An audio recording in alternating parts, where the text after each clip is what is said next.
आज का 9 बजे का ये शो सीधे बैटल ग्राउंड गुजरात के साबरमती रिवर फ्रंट से, जहां पर मेरी मौजूदगी है, क्योंकि 1 दिसंबर को यहां पहले चरण का चुनाव होना है। यहां पर चुनावी समर अपने पीक पर पहुंच चुका है। आपको दिखाएंगे गुजरात चुनाव से जुड़ी हुई तमाम खबरें और साथ ही बात होगी श्रद्धा मर्डर मामले की, उसमें आज क्या डेवलपमेंट हुआ है। लेकिन इस बीच एक बड़ी खबर आ रही है सांबा सेक्टर से। जी हां, सांबा सेक्टर के विजयनगर इलाके में ड्रोन से कुछ ड्रॉप किया गया है और उसके बाद सुरक्षा बलों ने इसका संज्ञान लिया और फौरन एक्शन में आ गई। ये सांबा सेक्टर इलाके की घटना है। सुनील जी भट्ट मेरे सहयोगी इस वक्त तमाम जानकारी के साथ जुड़ गए हैं। सुनील, क्या जानकारी मिल रही है, क्या डिटेल्स मिल रही है इसके बारे में? क्या कुछ ड्रॉप किए जाने की फिराक में थे ये लोग? जी, मैं आपको बता दूं, आज सुबह सुबह एक जो स्थानीय निवासी है वहां पर विजयपुर इलाके में सांबा जिले में उसने खेत में एक पैकेट जो है वो देखा और तुरंत उसने पुलिस को इसकी सूचना दी। और जैसे ही पुलिस वहां पर मौके पर पहुंची तो उन्होंने तुरंत जो है आला अधिकारियों को भी सूचित किया और बॉम्ब डिस्पोजल स्क्वाड वहां पहुंच चुका है। फिलहाल वो जो पैकेट है उसको खोला जा रहा है और ये बताया जा रहा है, जो अभी प्राथमिक जानकारी आ रही है कि उसमें कुछ पिस्टल्स हैं, कुछ कैश भी है और जो शक जताया जा रहा है कि ड्रोन के जरिए इस पैकेट को गिराया गया है। तो साफ तौर पर जो ये घटनाएं हो रही है लगातार कि पाकिस्तान अब ड्रोन के जरिए जम्मू कश्मीर में हथियारों की तस्करी कर रहा है, ड्रग्स की तस्करी कर रहा है। तो ये एक नया तरीका पाकिस्तान ने अपनाया और पिछले 2-3 साल से हम ये लगातार ये देख रहे हैं कि हथियारों की जो तस्करी है वो ड्रोन के जरिए हो रही है। और मकसद यही है कि जम्मू कश्मीर में शांति को भंग किया जाए, क्योंकि नियंत्रण रेखा हो, अंतर्राष्ट्रीय सीमा हो, वहां पर जो है इन्फिल्ट्रेशन यानी कि घुसपैठ पर अंकुश लग चुका है। और अब पाकिस्तान अब दूसरे तरीकों से वहां पर जम्मू कश्मीर में हथियार भेज रहा है ताकि यहां पर अशांति फैलाई जाए। नेहा, ठीक है, सुनील जी भट्ट मेरे सहयोगी तमाम जानकारी देते हुए बहुत बहुत शुक्रिया सुनील इस तमाम जानकारी के लिए आपका। और एक बार फिर से बात कर लेते हैं गुजरात चुनाव की, क्योंकि यहां पर 1 दिसंबर को पहले चरण का मतदान होना है। इस वक्त रैलियों का रेला लगा हुआ है। कल भी प्रधानमंत्री नरेंद्र मोदी ने 4 रैलियां की थी, आज भी 4 रैलियों को ही वो अंजाम देने वाले हैं। लेकिन इस बीच स्टार प्रचारक जुड़ रहे हैं बीजेपी के साथ, चाहे वो गृह मंत्री अमित शाह हो, रक्षा मंत्री राजनाथ सिंह हो, यूपी के सीएम योगी आदित्यनाथ हो, सभी इस वक्त मौजूद हैं गुजरात में अलग अलग रैलियों में, जहां पर भारी संख्या में लोग जुड़ रहे हैं। क्योंकि 27 साल से बीजेपी का राज है गुजरात में और ऐसे में ये देखना दिलचस्प होगा कि इस बार 8 दिसंबर को जब नतीजे आएंगे तो चुनावी हवा किस ओर बहेगी।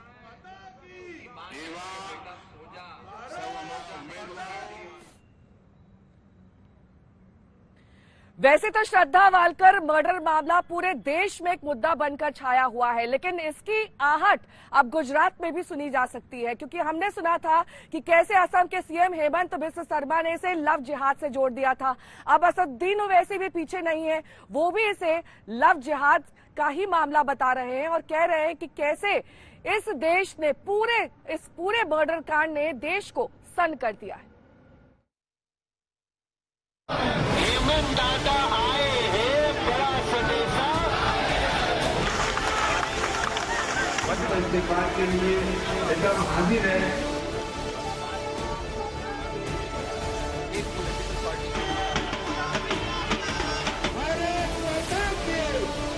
भारत माता के जय जय श्री राम। धन्यवाद। गुजरात में चुनाव है, वादों और दावों की बहार है, लेकिन वादों और दावों के बीच लव जिहाद पर तकरार है। कल AIMIM के चीफ असदुद्दीन ओवैसी गोधरा में थे। उनके भाषण का बड़ा हिस्सा लव जिहाद पर खर्च हुआ। मुद्दा था 2 दिन पहले असम के सीएम हेमंत बिस्व शर्मा का बयान। वो दिल्ली का कोई आफताब है, वो किसी एक लड़की के साथ रहता था बगैर शादी करे। उसने उस लड़की का कत्ल कर दिया बेदर्दी से और हमने उसकी मजम्मत की, सबने मजम्मत की। मगर आसाम के चीफ मिनिस्टर गुजरात को आकर कहती है ये लव जिहाद का मसला है। ये कहां से इसमें जिहाद आ गया? आसाम के मुख्यमंत्री, क्या आप दिन रात खाली जिहाद आपकी आंख और दिमाग में घूमता है? अरे वो दोनों साथ रह रहे थे, उसने जुल्म किया, हम उसकी मजम्मत करते, इसका दीन से क्या ताल्लुक। भारत माता की, भारत माता की। 2 दिन पहले असम के सीएम हिमंता बिस्वा शर्मा अहमदाबाद में बीजेपी का प्रचार करने आए थे। आज तक से एक्सक्लूसिव बातचीत में उन्होंने श्रद्धा मर्डर केस को लव जिहाद का नतीजा बताया था। हालांकि गुजरात के चुनाव प्रचार में सक्रिय राजस्थान के सीएम अशोक गहलोत पहले ही लव जिहाद के एंगल को खारिज कर चुके हैं।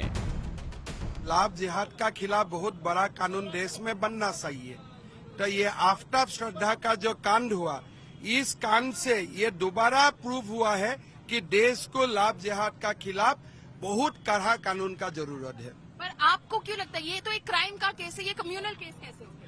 आपका दृष्टि में क्राइम है, मेरा दृष्टि में लव जिहाद है। आपका और मेरा बीच में नजरिया का डिफरेंस है। ये घटना है, घटना दुर्घटना है। ये तो नाम दे दिए गए हैं, नाम दे दिए गए हैं, जुमले कर दिए गए हैं, जुमले कर दिए गए हैं। आप इसको किसी रूप में ले लीजिए, ये तो कोई नई बात नहीं। सदियों से इंटरकास्ट, इंटर धर्म के नाम पे जो शादी होती है, कोई नई बात तो नहीं है। लेकिन श्रद्धा मर्डर केस को लव जिहाद बताने वालों में एक और नाम शामिल हो गया है। भोपाल से बीजेपी सांसद साध्वी प्रज्ञा। एक लड़की श्रद्धा जिसके 35 टुकड़े करके एक विधर्मी ने फ्रिज में रखे और एक एक करके उसको फेंका, पूरी योजना के अंतर्गत। लव जिहाद का जो एक जहर फैल रहा है हमारे समाज में, वो लव जिहाद हमारे लिए एक देश के लिए कलंक है। इसको मिटाना हम सबकी जिम्मेदारी है और इसमें जागरूकता लाना हम सबकी जिम्मेदारी है, क्योंकि हिंदू कभी भी इस प्रकार के कार्य नहीं करता है। लव जिहाद अरसे से बीजेपी के लिए बड़ा मुद्दा रहा है। इसी साल नवरात्र के समय गरबा में यहाँ कई पूजा पंडालों में मुसलमानों की एंट्री को बैन कर दिया था। भोपाल से रवीश पाल सिंह और अहमदाबाद पालोमी साहा के साथ आज तक ब्यूरो। भारत माता की जय, जय श्री राम। तो गुजरात में आपने देखा कि कैसे श्रद्धा वालकर मामला भी अब तेजी से नेताओं के बयानों में और साथ ही उन तमाम जगहों पर जगह ले रहा है जहां पर ये नहीं होना चाहिए। हिमांशु मिश्रा मेरे सहयोगी इस वक्त तमाम जानकारी के साथ जुड़ रहे हैं। हिमांशु, देखिए, मुद्दों की कोई कमी नहीं है गुजरात में, इसके बावजूद श्रद्धा वालकर मामला अब हेमंत बिस्वा शर्मा की जुबान पर है, ओवैसी की जुबान पर है, जमकर वार पलटवार हो रहा है। बिल्कुल नेहा, राजनीति है और राजनीति में जो है मुद्दे राजनेता अपने अपने वोट बैंक के हिसाब से तय करते हैं।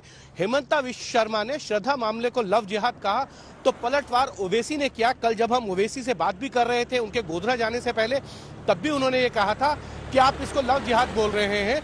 लेकिन बताइए कि गुड़गांव के अंदर एक पति अपनी पत्नी को मारकर उसको सूटकेस के अंदर बंद कर देता है, उसका क्या करिएगा? फरीदाबाद के अंदर एक बेटा अपने पिता मां की हत्या कर देता है, उसको आप क्या कहिएगा? एक पिता अपनी बेटी की तब हत्या कर देता है जब वो दूसरे जो है कास्ट में शादी कर लेती है, तो आप इस पर क्या कहना चाहेंगे? उन्होंने कहा कि जो आफ्ताब ने किया है वो बहुत गलत है, लेकिन क्या इसको लेकर राजनीति होनी चाहिए? राजनीति होगी क्योंकि चुनाव है और ओवैसी भी ये बात बहुत अच्छी तरीके से जानते हैं नेहा कि वो गुजरात में उन्होंने 14 ही सीटों पर उम्मीदवार उतारे थे, वो सरकार नहीं बना सकते हैं। एक उम्मीदवार जो है उनका विड्रॉ कर चुका है अपना नामांकन, लेकिन 13 उम्मीदवारों के सहारे क्या वो बना सकते हैं या नहीं बना सकते सरकार? या वो चाहते हैं कि अपनी जमीन तैयार की जाए और 2027 के विधानसभा चुनाव में या और ताकत के साथ लड़ा जाए? वो अपनी पार्टी का विस्तार करना चाहते हैं, लेकिन भारतीय जनता पार्टी की बी टीम बताती है कांग्रेस और आम आदमी पार्टी से ओवैसी को। तो इसीलिए अगर श्रद्धा का मामला अब गुजरात चुनाव में आ गया है और इसकी एंट्री हुई है, तो ये मानकर चलिए कि सब पार्टियां इस पर राजनीतिक रोटियां सेकने के लिए अपने अपने तरीके से इस मुद्दे को जरूर उठाएंगी। बिल्कुल, और ये मामला जाहिर तौर पर अब लंबे समय तक छाया रहने वाला है पूरे देश में, क्योंकि इसने पूरे देश को सन्न कर दिया है। लेकिन इस बीच एक बार फिर से गुजरात चुनाव का रुख कर लेते हैं, क्योंकि 29 दिसंबर को माफ कीजिएगा, नवंबर को आखिरी दिन है जब चुनाव प्रचार किया जाएगा। 1 दिसंबर को पहले चरण का मतदान होना है। इस बीच ताबड़तोड़ रैलियां बीजेपी कर रही है। 27 साल से बीजेपी यहां गुजरात में सत्ता में है, लेकिन सारा का सारा दारोमदार स्टार प्रचारक के तौर पर इस वक्त प्रधानमंत्री नरेंद्र मोदी के कंधे पर है। वो गुजरात में मौजूद है। कल उन्होंने 4 रैलियां की थी, आज भी 4 रैलियों का कार्यक्रम है उनका।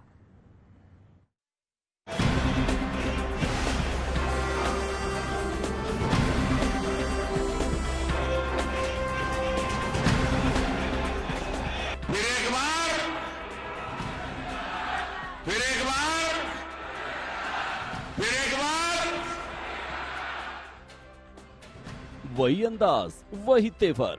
गुजरात में 27 साल से जारी सत्ता के सफर को कायम रखने के लिए गुजरात में पीएम मोदी का तूफानी प्रचार अभियान जारी है। वो विरोधियों पर हमलों की बौछार कर रहे हैं, अपने विकास मॉडल की तस्वीर पेश कर रहे हैं और अपने खास अंदाज में वोटरों से कनेक्ट भी कर रहे हैं। दुनिया में गुजरात डंको वागे वो गुजरात बनू जो कि न बनू जे आ कौन करशे भाई?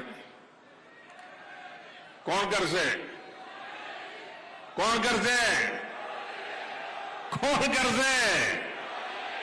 कौन करशे? गलत। मोदी नहीं, आपणे बधा साथे मळीने कहीशुं आ गुजरातनो जवानीओ करशे।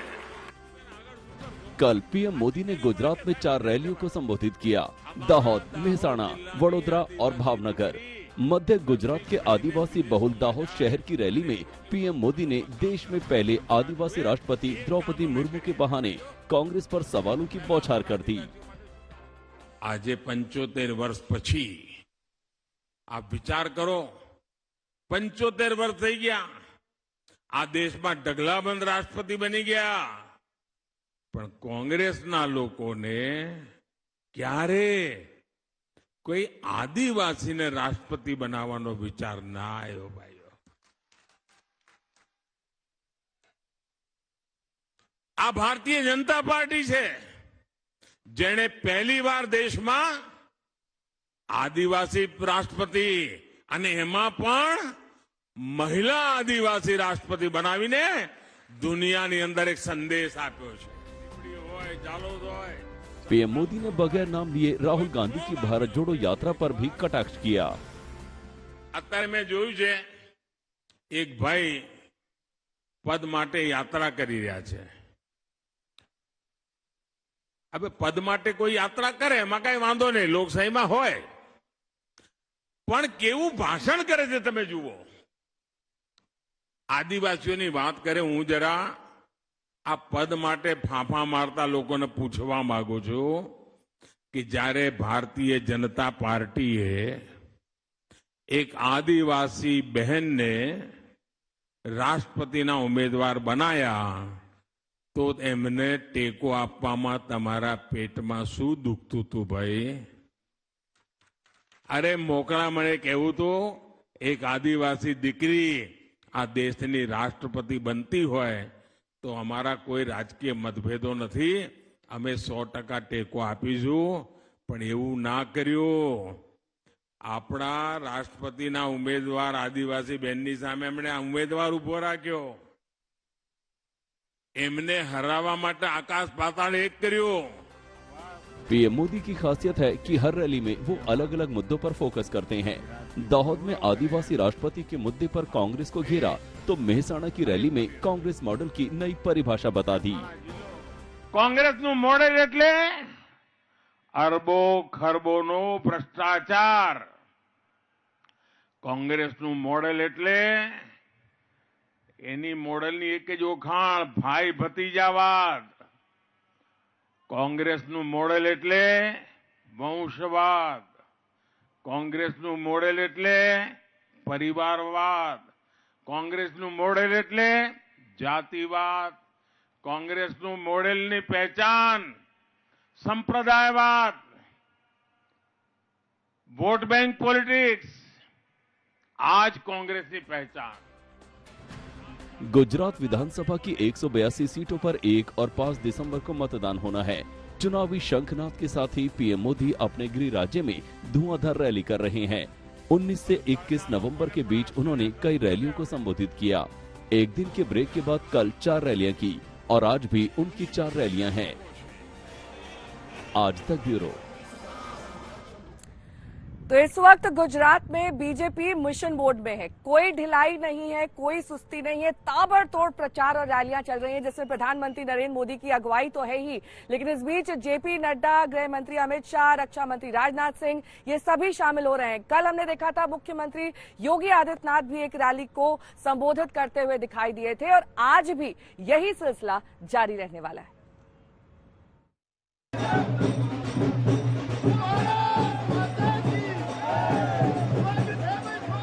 ढोलक की थाप और भारत माता की जय के नारे के बीच बीजेपी अध्यक्ष जेपी नड्डा सूरत के बीजेपी दफ्तर पहुंचते हैं।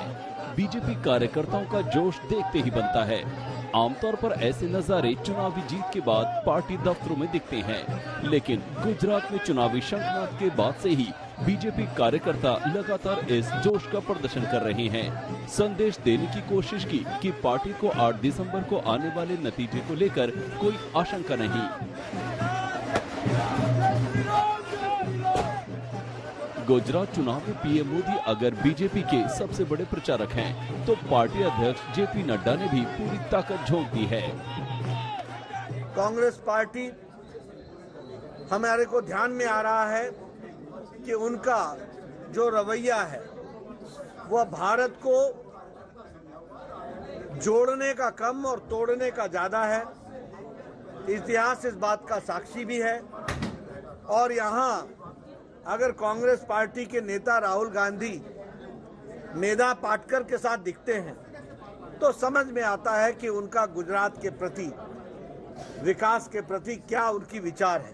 आम आदमी पार्टी, उसका रिकॉर्ड ये है कि 350 सीटें लड़े थे उत्तर प्रदेश में, 349 सीट पर अपना जमानत जब्त कराई और यहाँ भी आए पीछे गए पहले, यहाँ भी जमानत जब्त हो गई।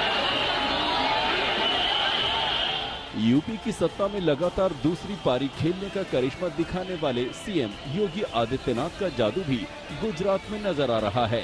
सूरत में उमिया धाम मंदिर से श्याम धाम मंदिर तक योगी आदित्यनाथ ने रोड शो किया, तो उनके प्रति लोगों का क्रेज सड़कों पर साफ नजर आ रहा था। 5 किलोमीटर तक इस रोड शो में कई जगह स्वागत पॉइंट भी रखे गए। उन स्वागत पॉइंट पर बुलडोजर भी रखे गए थे। बहुत अच्छा लगा। आप खुद आप देख सकते हैं, लोग स्वयंभू अपने आप चलते चलते 8-9 किलोमीटर तक उसके पीछे पीछे आए, जय श्री राम का नारा लगाया और उनका स्वागत करने के लिए, उनका वीडियो लेने के लिए, उनका फोटो लेने के लिए उन्होंने बहुत मेहनत करी और पूरे फ्लाईओवर के साथ में लोग खड़े थे यहाँ पे। योगी आदित्यनाथ ने गुजरात में चुनाव प्रचार की शुरुआत द्वारका से की। दर्शन पूजन के बाद उन्होंने द्वारका और मथुरा को जोड़ते हुए वोटरों से कनेक्ट करने की कोशिश की। जनता की आस्था की प्रतीक भगवान द्वारिकाधीश को कोटि कोटि नमन करते हुए मैं आप सबका हृदय से अभिनंदन करता हूं। मैं आप सबका अभिनंदन इसलिए भी करता हूं कि हमारे मथुरा वृंदावन के कान्हा को आपने द्वारिकाधीश बना करके लोक पूज्य बना दिया। गुजरात के चुनाव में मुद्दे तो कई हैं, लेकिन रैलियों में अयोध्या के राम मंदिर की गूंज भी खूब सुनाई दे रही है। गृह मंत्री अमित शाह राहुल गांधी को निशाने पर लेते हुए लगातार राम मंदिर निर्माण पूरा होने की तारीख का ऐलान कर रहे हैं। राहुल बाबा रोज मैंने पूछे 2014 इलेक्शन में હું પાર્ટીનો અધ્યક્ષ હતો, કાયમ કે મંદિર વહી બનાएंगे, तिथि नहीं बताएंगे। लो राहुल बाबा આજે તમને तिथि કહી દઉં, 1 જાન્યુઆરી 2024 ની અયોધ્યાની ટિકિટ કરાવી દો, ગગનચુંબી રામ મંદિર ત્યાં આગળ। गुजरात चुनाव में इस बार आम आदमी पार्टी ने भी पूरा जोर लगा दिया है। एक दिन पहले अरविंद केजरीवाल और भगवंत मान ने रोड शो कर पार्टी के प्रचार को धार दी, तो कल बारी आपके गुजरात सह चुनाव प्रभारी राघव चड्ढा की थी। वो शोले पिक्चर में एक डायलॉग था ना, कि सो जा बेटा सो जा, नहीं तो गब्बर आ जाएगा। आज गुजरात से मीलों दूर जब कोई भ्रष्टाचारी रोता है तो उसकी माँ कहती है बेटा सो जा नहीं तो केजरीवाल आ जाएगा और तेरे को जेल में डाल देगा। हर पार्टी ने चुनाव में जोर लगा रखा है। किसी को किला बचाना है तो किसी को पैर जमाना है तो कोई अपनी खोई जमीन तलाश रहा है। आज तक ब्यूरो। तो आपने देखा कैसे जुबानी हमले तेज हैं, वार पलटवार चल रहा है, शब्दों का भी भरपूर तरीके से इस्तेमाल हो रहा है। ऐसे में असदुद्दीन ओवैसी भी कहीं पीछे नजर नहीं आ रहे। जो मुस्लिम बहुल इलाके हैं वहां पर वो रैलियां कर रहे हैं। कल वो गोधरा पहुंचे थे, वहां पर उनसे बातचीत की हमारे सहयोगी हिमांशु मिश्रा ने। सुनिए। ओवैसी साहब, गुजरात के चुनाव चल रहे हैं, आप प्रचार पे हैं। गोधरा वो जगह है जहां से बिल्किस बानो का केस हुआ और वहां के जो विधायक हैं के.एस. राहुल, वो ये कह रहे हैं कि जिन लोगों को छोड़ा गया उस केस में वो लोग संस्कारी हैं। हाँ, जो रेपिस्ट हैं वो संस्कारी हैं। जिसने बिल्किस की 3 साल की बेटी का कत्ल किया वो संस्कारी है। एक प्रेग्नेंट औरत महिला का रेप किया संस्कारी है। एक बेटी के सामने उसकी माँ का रेप किया, कोर्ट ने उनको सजा दी और सीबीआई और सीबीआई के जज ने उनके रिलीज को अपोज किया और नरेंद्र मोदी ने उनको छोड़ दिया। तो सब संस्कारी हैं।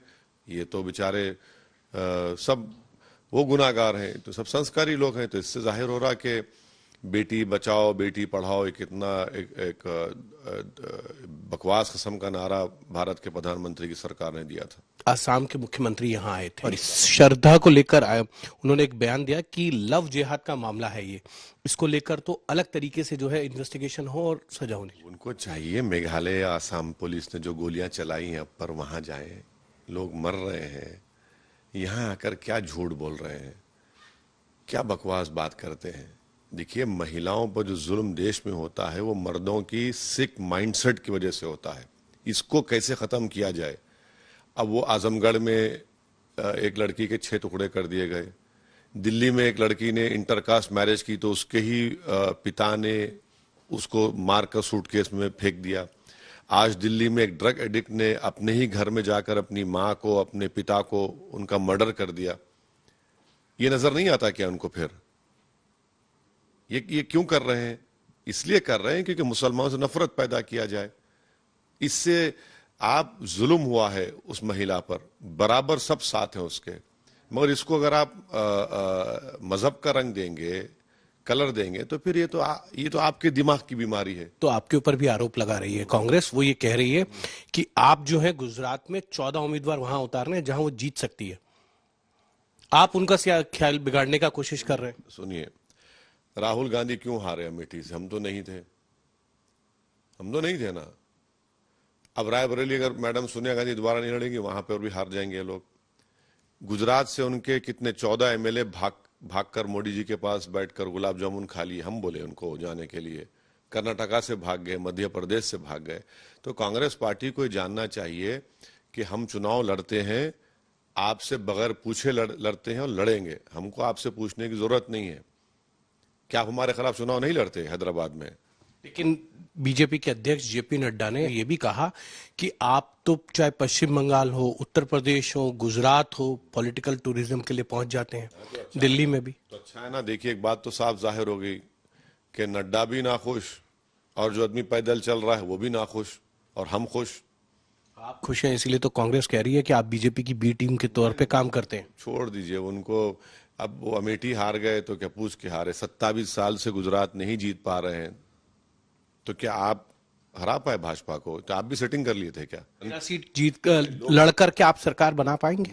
मेरा मानना यह है कि भारत के से बहुत से प्रदेशों में अल्पसंख्यक समाज, मुसलमान को, दलितों को, आदिवासियों को अपनी एक पॉलिटिकल इंडिपेंडेंट लीडरशिप को पैदा करना पड़ेगा ताकि वो जाकर उनके तकालीफ को लड़ सके और मसला हल कर सके। और हम इस पोजीशन में नहीं है कि किसी पार्टी को सत्ता में आने से रोक सके। और ये मैं पहली मर्तबा नहीं कह रहा हूं, उत्तर प्रदेश के चुनाव में मैंने कहा है, बिहार के चुनाव में मैंने कहा है, यही बात सच्चाई है। एक बार फिर से अब बात करेंगे श्रद्धा वालकर मर्डर मामले की, जिसमें मुख्य आरोपी आफताब का कल पॉलीग्राफिक टेस्ट होना था, लेकिन कल मेडिकली फिट होने की वजह से उसका ये टेस्ट नहीं हो पाया। आज ये टेस्ट किया जा सकता है। आपको ये भी बता दें कि बकायदा श्रद्धा ने मुंबई के वसई पुलिस स्टेशन में एक चिट्ठी लिखकर आफताब के खिलाफ शिकायत दर्ज कराई थी, जिसमें उसने अपनी जान को खतरा बताया था, लेकिन आफताब के मां बाप की गुजारिश करने पर श्रद्धा ने अपनी ये शिकायत वापस ले ली थी। अब पूर्व मुख्यमंत्री देवेंद्र फडणवीस का ये कहना है कि इस मामले की जांच की जानी चाहिए कि आखिरकार मुंबई पुलिस ने श्रद्धा की शिकायत पर कोई एक्शन क्यों नहीं लिया। हिमांशु मिश्रा मेरे सहयोगी इस वक्त तमाम जानकारी के साथ जुड़ रहे हैं। हिमांशु, देखिए कल पॉलीग्राफिक टेस्ट नहीं हो पाया, लेकिन आज भी एक लंबे फेहरिस्त तैयार होगी सवालों की जो कि आफताब से पूछे जाने हैं इस पूरे मामले को लेकर। क्या तैयारी है पॉलीग्राफिक टेस्ट को लेकर, और साथ ही जो फडणवीस ने जांच की बात कही है उसे लेकर अब मुंबई पुलिस आगे किस तरीके की कार्रवाई करेगी? देखिए, अगर हम पॉलीग्राफी टेस्ट की बात करें तो कल तबीयत में थोड़ी सी खराबी बताई गई थी, जिस वजह से कल पॉलीग्राफी टेस्ट नहीं हुआ था। लेकिन अभी जो सूत्र बता रहे हैं उनके मुताबिक अब पूरी तरीके से फिट बता रहे हैं और 10 से 11 बजे के आसपास ही पॉलीग्राफी टेस्ट होने की उम्मीद है, ऐसी संभावनाएं बताई जा रही हैं। जो तमाम तैयारियां थी, देखिए वो पहले ही कर ली गई थी, सारी सवालों की फहरिस्त पहले ही तैयार थी, सारी चीजें अब रेडी हैं। अब बस इंतजार है कि यहाँ पर कि एफएसएल का जो दफ्तर है रोहिणी में, यहां पर जब उसे लाया जाएगा तो सब कुछ यहां पर रेडी मिलेगा। और आईओ ने अपनी तमाम जो सवाल थे, और खास तौर से जो नेहा सवाल हैं, वो सवाल टिके हुए हैं 18 मई के आसपास, यानी कत्ल वाले दिन और उसके बाद उसने किस तरीके से बॉडी पार्ट्स को ठिकाने लगाया, कैसे काटा, कहां कहां पर फेंका, ये सारी चीजें ही मेनली जो आईओ हैं वो जानना चाहते हैं। और वो पूरी सवालों की फहरिस्त तैयार है और उम्मीद है उन्हें कि आज उनकी जांच को कुछ दिशा मिलेगी। वही दूसरी तरफ देखिए, मुंबई पुलिस की जो बात थी, जो लेटर था, जो उन्होंने कंप्लेन की थी अब से 2 साल पहले श्रद्धा ने, उसमें मुंबई पुलिस का कहना है कि बाद में उन्होंने वो कंप्लेन वापस ले ली थी और इस पूरी प्रक्रिया में तकरीबन 26 दिन का वक्त लगा था। और कंप्लेन देने के बाद जब पुलिस ने इसमें एक्शन की बात आई थी तो उन्होंने वो कंप्लेन वापस ले ली थी और इस वजह से उस कंप्लेन पे कोई कार्रवाई नहीं हुई थी। अब ये देखना है कि इस मामले में अब आगे जब इस तरीके के बयान आ रहे हैं तो अब मुंबई पुलिस इसमें आगे क्या कहती है। जी नेहा।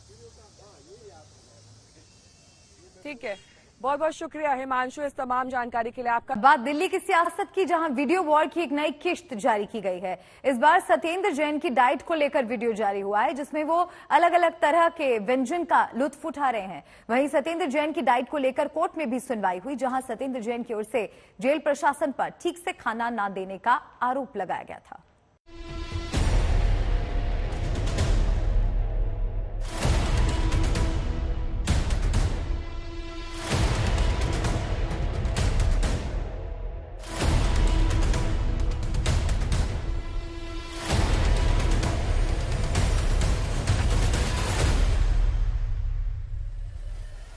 दिल्ली के तिहाड़ जेल में सत्येंद्र जैन की मालिश का वीडियो देखा। सत्येंद्र जैन की आराम तलबी और सुख सुविधाओं की तस्वीरें भी देखी। अब सत्येंद्र जैन की डाइट का एकदम ताजा वीडियो सामने आया है। बाहर से होटल का खाना खाते दिल्ली के स्वास्थ्य मंत्री बाकायदा टमाटर, गाजर, खीरे की सलाद ले रहे हैं। वीडियो 13 सितंबर की शाम करीब 4 बजे का है। सीसीटीवी वीडियो में सत्येंद्र जैन खाना खाते नजर आ रहे हैं। कुछ देर बाद कमरे में एक शख्स आता है और जैन को प्लेट में खाने को कुछ देता है।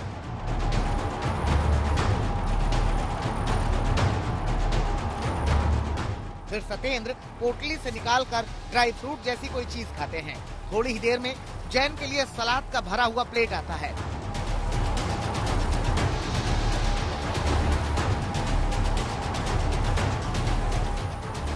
गाजर, टमाटर, केला और धीरे धीरे सत्येंद्र जैन पूरी थाली साफ कर देते हैं।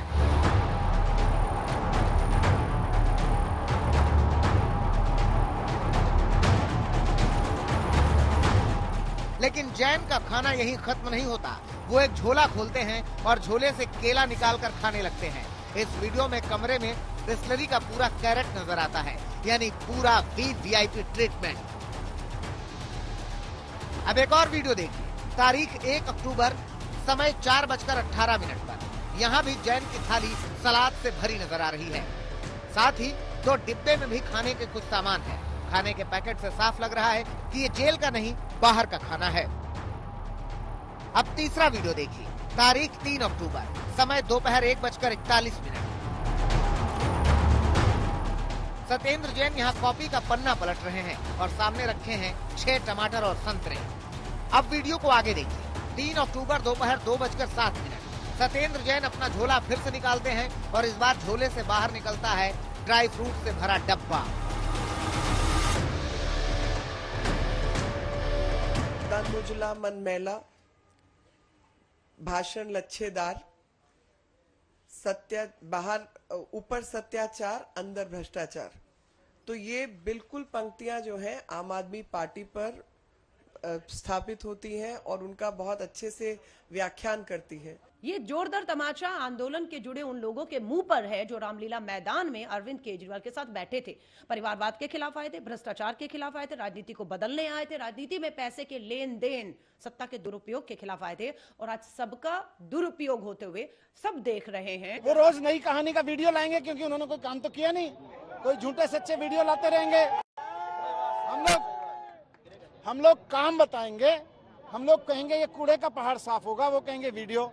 आज भारतीय जनता पार्टी के किसी भी नेता से आप पूछो, जनता आप पूछ रही है इनसे कि भाई 15 साल में क्या किया आपने, कूड़े के पहाड़ों के लिए क्या किया, कूड़े के ढेरों के लिए क्या किया, साफ सफाई के लिए क्या किया।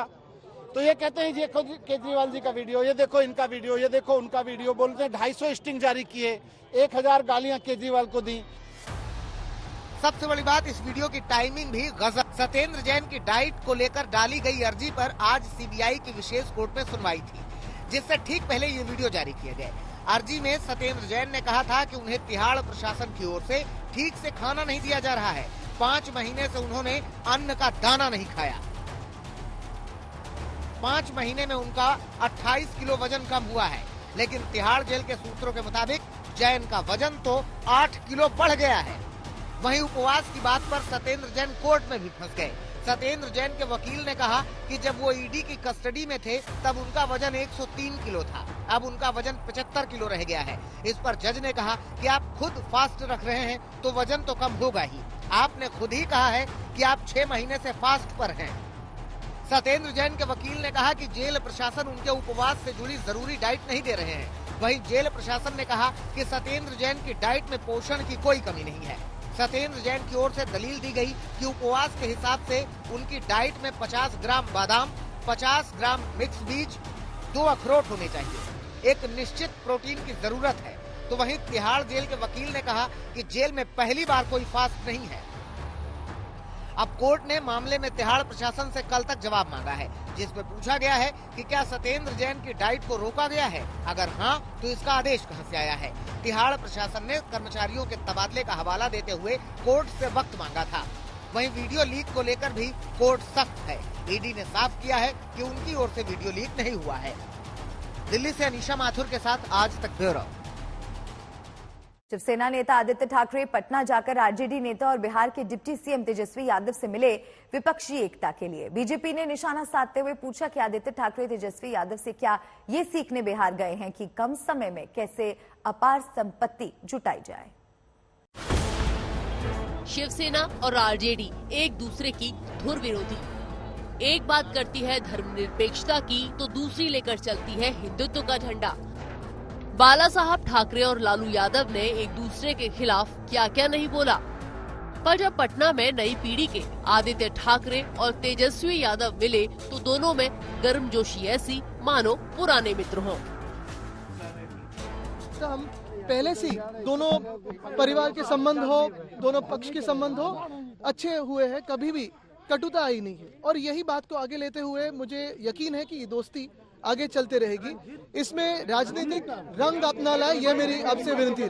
सब लोग जानते हैं कि देश जो है हमारा युवा देश है, ज्यादातर आबादी जो है युवाओं की है, और जब कोई युवा पॉलिसी मेकिंग और डिसीजन मेकिंग में आता है और नेतृत्व करता है तो बड़ी खुशी की बात है। इस मुलाकात पर आदित्य ठाकरे ने कहा कि उनकी काफी समय से तेजस्वी से बात हो रही थी, अब मिलने भी चले आए। पर आदित्य ठाकरे 1800 किलोमीटर से ज्यादा की दूरी सिर्फ दोस्ती करने के लिए तय करके नहीं आए थे। अब इन दोनों की राजनीति बीजेपी के विरोध पर केंद्रित है। बीजेपी ने महाराष्ट्र में उद्धव ठाकरे की कुर्सी खींच ली, जबकि बिहार में बीजेपी से सत्ता छीन ली गई। चाहे इनका जो योगदान रहा महाराष्ट्र में, तो काफी कुछ जो है शेयरिंग होगी, नॉलेज शेयरिंग। आदित्य ठाकरे ने बिहार के मुख्यमंत्री नीतीश कुमार से भी मुलाकात की। बीजेपी ने इस मुलाकात पर हमला बोलते हुए कहा कि आदित्य ठाकरे ने तेजस्वी से मिलकर बाला साहेब के विचारों का अपमान किया है, तो आरजेडी ने पलटवार करते हुए कहा कि बीजेपी विपक्षी एकता से परेशान हो रही है। एक वक्त में आरजेडी सुप्रीमो लालू प्रसाद और बाला साहब ठाकरे एक दूसरे के धुर विरोधी थे, लेकिन अब देश में राजनीतिक हालात बिल्कुल बदले हुए हैं। आरजेडी और शिवसेना दोनों को पता है कि अगर 2024 में नरेंद्र मोदी को हराना है तो फिर इन दोनों दलों को साथ आना और विपक्षी एकजुटता को मजबूत करना बेहद जरूरी है। और शायद इसी कारण से आदित्य ठाकरे आज खुद चलकर तेजस्वी यादव से मिलने के लिए पटना पहुंचे। पटना से रोहित कुमार और सुजीत झा के साथ आज तक ब्यूरो।